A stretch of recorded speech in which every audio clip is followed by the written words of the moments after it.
মানুষের সময় কতটা পরিবর্তনশীল দেখো। তো এখানে আজকে আমার জন্য রান্না বাড়া চলতেছে, বিকজ আমি ইটালি চলে যাব।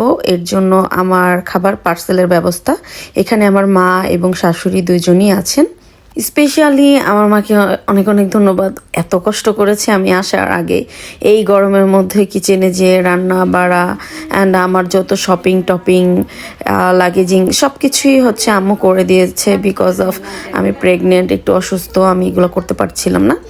তো মাঝখানে আরেকটা সারপ্রাইজিং একটা গিফট চলে আসছিল, আনএক্সপেক্টেড। এটা হচ্ছে আমার হাজব্যান্ডের এক ফ্রেন্ড পাঠিয়েছে বেবির জন্য, যদিও আমি এখান থেকে সব কিছু নিতে পারিনি কারণ আমার ওয়েট অলরেডি অনেক বেশি হয়ে গেছিলো। অ্যান্ড দেখো প্যাম্পাস, মানে খুব মজার একটা বিষয়, তাই না?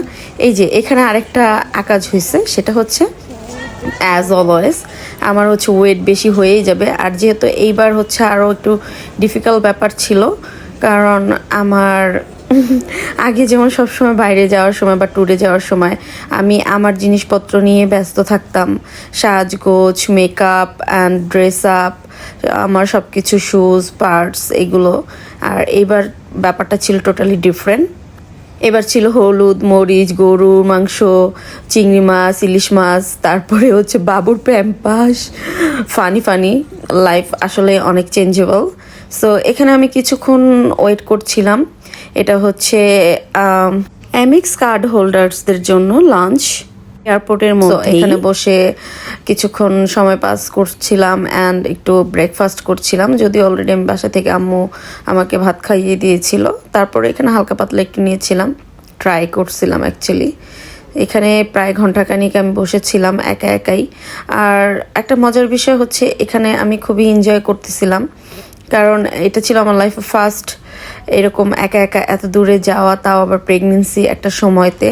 অ্যান্ড আমার হাতে যে এত সুন্দর মেহেদি দেখতে পাচ্ছ তোমরা, মেহেদিটা হচ্ছে ঋতুজ ওয়াল থেকে নেয়া কাশিস মেহেদি। অ্যান্ড এই তো আমি চলে যাচ্ছি, যেহেতু আমি একটু অসুস্থ সবাই জানো, তো সেহেতু আমি হুইল চেয়ার নিয়েছিলাম। হুইল চেয়ারে করে হচ্ছে আমার খুবই উপকার হয়েছে এটার জন্য, বিকজ আমি বেশি হাঁটতে পারছিলাম না। অলরেডি আমার 7 মাস হয়ে গিয়েছিল, তো হাঁটাহাঁটি আমার জন্য অনেক কষ্টকর ছিল। আর পারতামও না, যেহেতু আমার হচ্ছে একটু ব্যাক পেনের প্রবলেম আছে আগের থেকেই। সো ফাইনালি বিমানে চলে এসেছি। আমার আজকের এই ব্লগটি পুরোটি হচ্ছে Dhaka to Rome. So Dhaka to Rome যেতে আমার রাস্তায় কি কি করলাম, কি কি হলো আমার সাথে, সব কিছুই তোমাদের সাথে এই ব্লগে শেয়ার করা হবে। এটা ছিল এমিরেটসের একটা ফ্লাইট। আমি বাংলাদেশ বিমানে করে বাংলাদেশে এসেছিলাম, বাট যাওয়ার সময় আমি আমার ওইটা ক্যান্সেল করে দেন হচ্ছে এমিরেটসে আমার টিকিটটা বুক করেছি। তো আমার ওখানে দুবাইতে ট্রানজিট আছে 2-2.5 ঘন্টার মতো। তো এখন আমি এখান থেকে ঢাকা থেকে যাচ্ছি দুবাইতে আমি কিছুক্ষণ থাকবো। তারপরে হচ্ছে আমার নেক্সট ফ্লাইট হচ্ছে রোমের উদ্দেশ্যে রওনা দিবে। সো এই যে যাচ্ছি, এই ব্যাপারগুলো সবচেয়ে বেশি কষ্ট। আর এখন আরও বেশি খারাপ লাগছিল, কারণ অনেক দিন লং টাইম আমি বাংলাদেশে ছিলাম। আর আই লাভ মাই কান্ট্রি। আমার বিদেশ বরাবরই ভালো লাগে না। তোমরা যারা রেগুলার আমার ব্লগ দেখো তারা জানো যে আমি বাংলাদেশকেই পছন্দ করি, বিদেশ থাকতে চাই না। সো আনফর্চুনেটলি আমার হচ্ছে প্রবাসী স্বামীর সাথে বিয়ে হয়েছে, যার জন্য আমার আসলে এত দূরে যেতে হয়। সবাই বাহিরে ইউরোপ আমেরিকাতে সেটেল হতে চায়, বাট আমার কেন জানি কখনোই ভালো লাগে না, আর কখনো ভালো লাগবেও না। আমার পছন্দ না নিজের দেশ ছেড়ে বাইরে থাকা। হ্যাঁ, অবশ্যই সুযোগ পেলে ঘুরতে যাব, সব দেশে ঘুরতে যাব, সেটার জন্য আমার মানা নাই। 1 সপ্তাহ বা 10 দিন থাকবো, এর বেশি আমার ভালো লাগবে না। মানে একদম থাকার জন্য পার্মানেন্ট এই জিনিসটা আমার কখনোই কেন যেন ভালো লাগে না। অ্যান্ড এইবার অনেক দিন ছিলাম, অ্যান্ড ডিফারেন্ট একটা হচ্ছে যে ফিলিংস ছিল আমার, কারণ আমি ফার্স্ট টাইম মা হতে যাচ্ছি। এটা একটা অন্যরকম একটা অনুভূতি, যেটা একমাত্র মেয়েরাই বুঝবে। তো এই যে দেশটা ছেড়ে যাচ্ছি, বেসিক্যালি আসছিলাম এখানে আমি, আমার অনেক খাওয়া দাওয়ার প্রবলেম হচ্ছিল, আর আমার রিলেটিভসদের সবাইকে আমি খুব মিস করতেছিলাম, এর জন্য আসছিলাম। তো দেখতে দেখতে কিভাবে 3 মাস 20 দিন পার হয়ে গেল, একদিন চলে যাওয়ার সময় আসলো। বাট যেতে ইচ্ছে করছিল না, তারপরও তো যেতে হচ্ছে, কিছুই করার নেই। বাট খুবই খারাপ লাগছিল। আমি জানালা দিয়ে দেখছিলাম বাহিরে বারবার, অ্যান্ড একা একা ছিলাম। অনেক রকম চিন্তা ভাবনা। আর বাইরে কি সুন্দর না, মেঘগুলো একদম হাতের কাছ দিয়ে যাচ্ছে, মনে হচ্ছে যে টাচ করতে পারতেছি, বাট না পারতেছি না গ্লাসের জন্য। তো আকাশ দেখতে দেখতে মন খারাপ করতে করতে খাবার চলে আসছে। বাট আমি যেহেতু খেয়ে বের হয়েছি, আনলাম যে হালকা পাতলা একটু নাস্তা করেছি, তো আমার বেশি ক্ষুধা নাই, আমি বাকি জিনিসগুলো তেমন খাইনি। জাস্ট আমার হচ্ছে ডেজার্টটা এত ভালো লাগছে, আমি ডেজার্টটা খেয়েছি। অ্যান্ড কতটুকু খেয়েছি দেখো, আমি নর্মালি কখনো কোনো একটা খাবার ফুলফিলভাবে শেষ করতে পারি না, বাট এই ডেজার্টটা আমি পুরো চেটে পুটে খেয়ে ফেলেছি, একটুও ছিল না, এটা পুরাটা খেতে পেরেছি, খুবই ভালো লাগছিল, দ্যাটস ওয়াই। অ্যান্ড বাকি তেমন কিছুই খেতে পারিনি।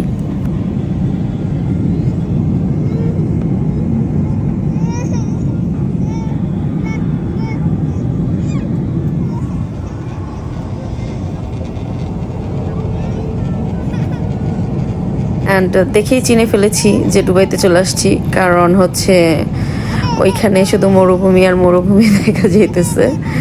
অ্যান্ড উপর থেকে দেখতে খুব সুন্দর লাগছিল, সাইডে সাগরের পাশে এত সুন্দরভাবে অবস্থিত, আর এই দেখো মরুভূমি। অ্যান্ড রাস্তাগুলা সুন্দর, বাট অনেক মরুভূমি। দেন ল্যান্ড করে ফেললাম আমরা দুবাই এয়ারপোর্টে। এটা হচ্ছে দুবাই এয়ারপোর্ট, খুবই সুন্দর অ্যান্ড খুবই বড়। লাস্ট টাইমও আমি যখন ইটালিতে গিয়েছিলাম তখনও আমার ট্রানজিট ছিল দুবাইতেই, বিকজ লাস্ট টাইমও আমি এমিরেটসে গিয়েছিলাম। অ্যান্ড এই তো চলে এসেছি।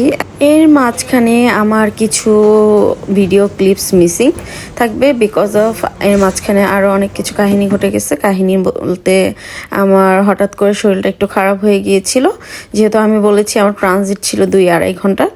বাট যেহেতু আমি একটু সিক, তো আমার শরীরটা হঠাৎ করে খারাপ হয়ে যাওয়াতে আমি আজকে রাত্রে হচ্ছে দুবাইতেই থাকবো।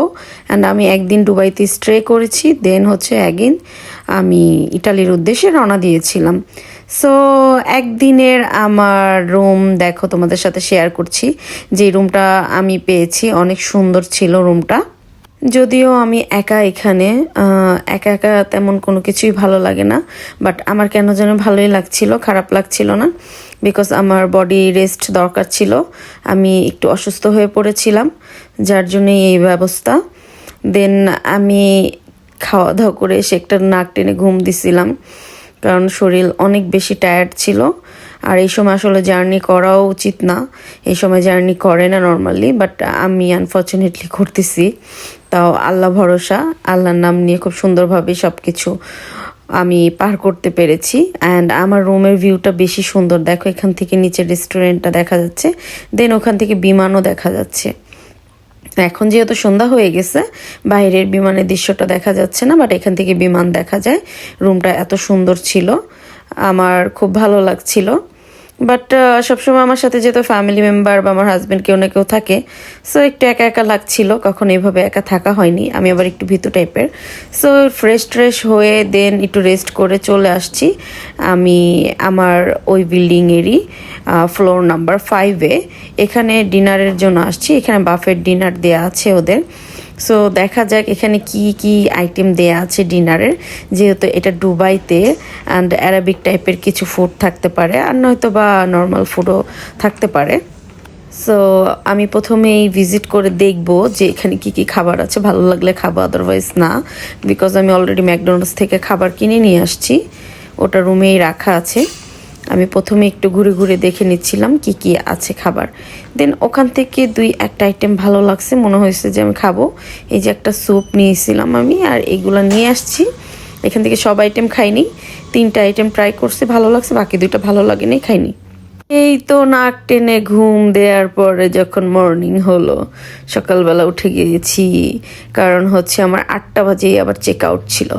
সো সকালবেলা উঠেই আমি সুন্দরভাবে রেডি হয়ে অ্যাগেইন চলে যাচ্ছি ব্রেকফাস্ট করার জন্য, কারণ ব্রেকফাস্ট করেই আমার রওনা দিতে হবে। আমার হাতে সময় একদম কম, আর এখন তো একটু টাইম টু টাইম খাওয়া উচিত, আমার জন্য না হইলেও আমার বেবির জন্য হলেও আমার এখন একটু টাইম টু টাইম খাওয়া উচিত, আর ক্ষুধা লেগে যায় কেন যেন। বাট রাতের তুলনায় আমার কাছে সকালের ব্রেকফাস্টটা বেশি ভালো লেগেছে। সকালের ব্রেকফাস্টগুলো আমি এনজয় করেছি, বাট সময়ের জন্য তেমন না। খাবার নিয়েছিলাম সময়ের জন্য যতটুকু পেরেছি, জাস্ট 10 মিনিটসের মধ্যে হালকা পাতলা আমি খেয়েছি, বাট যতটুকু খেতে পারছি খুব ভালো ছিল খাবারগুলো। খাবারের টেস্টও ভালো ছিল। আর আমার কাছে মনে হয় আরবিরা হচ্ছে যে একটু বেশি স্পাইসি অ্যান্ড একটু বেশি মশলা টাইপের খাবার দাবার খায়। আমি একটা ফ্রেশ মিল্ক নিয়েছিলাম, জুস নিয়েছিলাম, ম্যাঙ্গো জুস অ্যান্ড ডিম, যেগুলো আমার জন্য হেলদি হবে আমার কাছে মনে হয়েছে, আমি ওগুলো নিয়েই বসছি। আসলে এই সময় তো আসলে উল্টাপাল্টা খাবার খেতেও ভয় লাগে। সো একা একা খুবই ভালো এনজয় করলাম একটা দিন, আমার ভালোই লাগছে আসলে। যা হয় ভালোর জন্যই হয় আসলে। তো আমাকে নেয়ার জন্য চলে আসছিল, দেন আমি তাদের সাথে করে চলে যাচ্ছি সোজা বিমানের দিকে।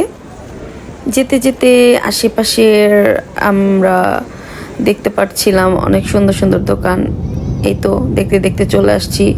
এসেই আমি হচ্ছে যে আমাকে একটা পুরো সিট দিয়ে দেওয়া হয়েছিল, ওখানে আমি ঘুম দিছিলাম। ঘুম থেকে উঠে দেখি আমার জন্য খাবার টাবার রেডি।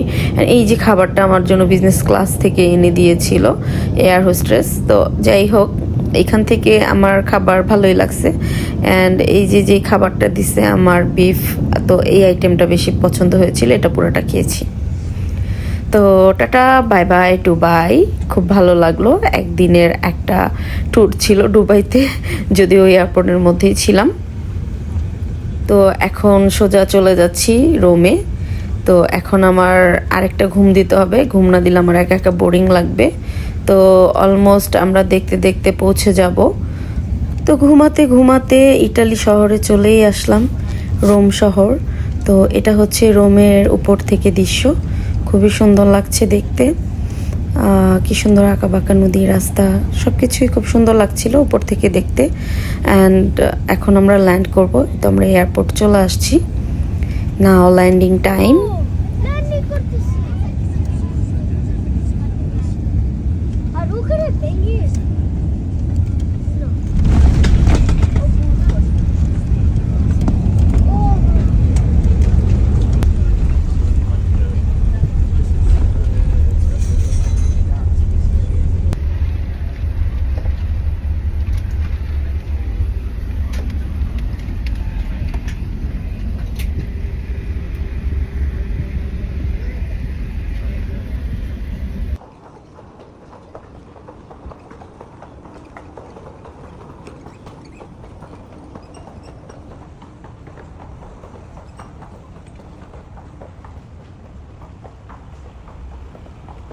দেন আমি বের হয়ে গিয়েছি, বাট আমার হাজব্যান্ড লেট। যদিও সে আগের দিনই রোম চলে আসছিল, বাট এখান থেকে এখানে আসতে লেট করছে। ও অন্যদিকে পার্কিংয়ে গাড়ি রাখছিল, তো আমি বের হয়ে যখন ওরে কল দিই গাড়ি ঘুরিয়ে আসতে সময় লাগতেছিল, তো এখানে আমার কিছুক্ষণ ওয়েট করা লাগছে। দেন ও ফাইনালি চলে আসলো। এই তো আমরা লাগেজ টাগেজ নিয়ে এখনই আমাদের বাসা এখান থেকে প্রায় 3 ঘন্টার রাস্তা। তো আমরা রুমে আরেকটা খাওয়া দাওয়া করবো। খাবারের জন্য আমরা ইটালিতে থাকতে বলছে না, বাংলাদেশের খাবারের জন্য এই যে টাকা নষ্ট করতেছি। খাইছি অবশ্য পেঙ্গুইন টুক করে ঘুরে। সো ফাইনালি আমরা চলে আসলাম। থ্যাঙ্কস ফর ওয়াচিং মি, সবাই আমার জন্য দোয়া করবেন। আল্লাহ হাফিজ।